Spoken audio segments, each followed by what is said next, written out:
All right, we got Brogan paired up with Albert Pujols here. Let's take it through live and see what we got.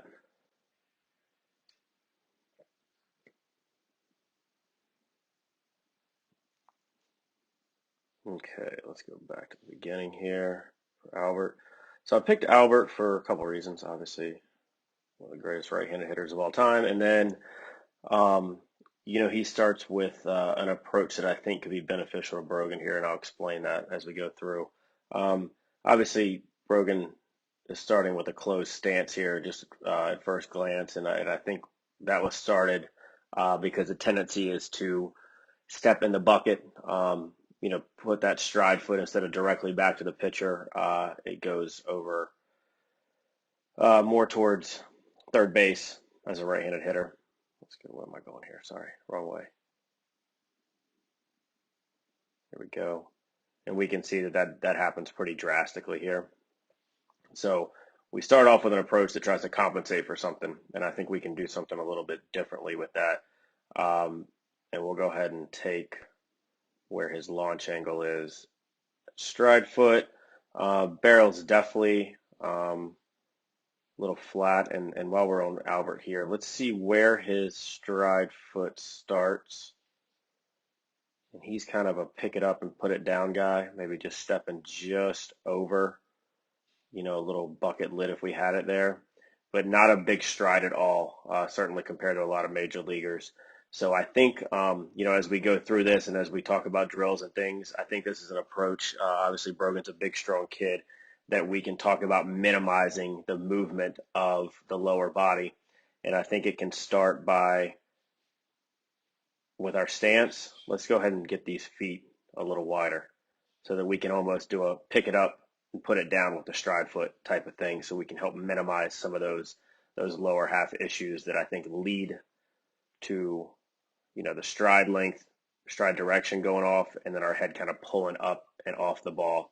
But just going back to launch position, and launch position is where our hands and where our body is when our front foot and more importantly our front heel lands, because that's the connection to the ground is at that front heel. So if you look at Albert here, obviously knob is facing down towards the catcher's feet. And we've got a situation where his barrel is roughly at a 45-degree angle, not quite, but, just above his head. So that's in an ideal position there. Brogan isn't totally losing the launch position with his hands, but the barrel's getting a little flatter. So you can kind of see where he gets this little, what we would call an arm bar situation. I don't get into how much your front arm is extended unless it starts to lead to, a little bit of an elbow drag, which is anytime you get your elbow in front of your hand position, that's what we call dragging the bat through the zone, elbow drag. And so when that happens, we start to lose a lot of control of the barrel. Whereas if we take Pujols through this motion here, in the same spot, you can see where his hands are, sorry about that, in front of the elbow here.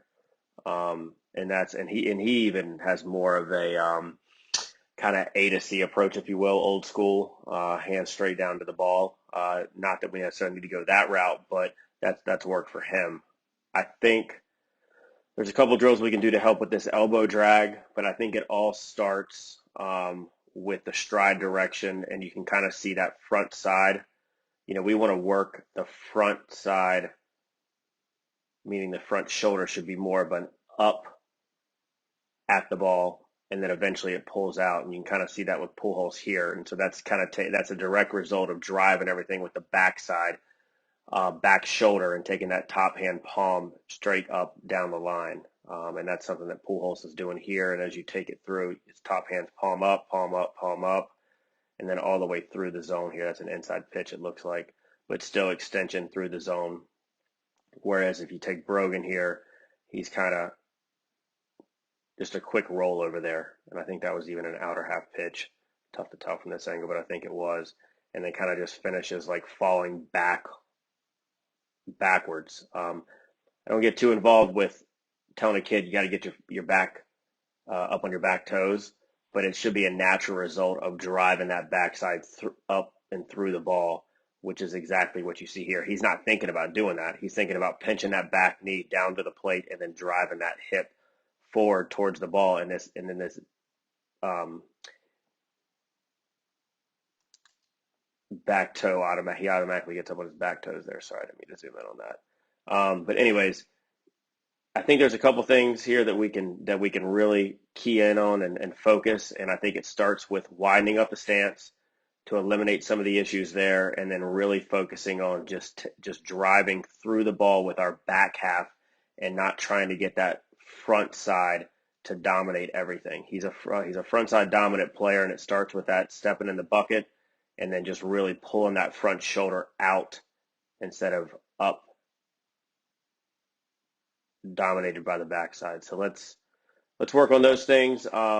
Keep it nice and simple, but obviously a real powerful kid. And if we can clean up some of these things, we can increase the contact percentage and make him an even better hitter. So good stuff, Brogan.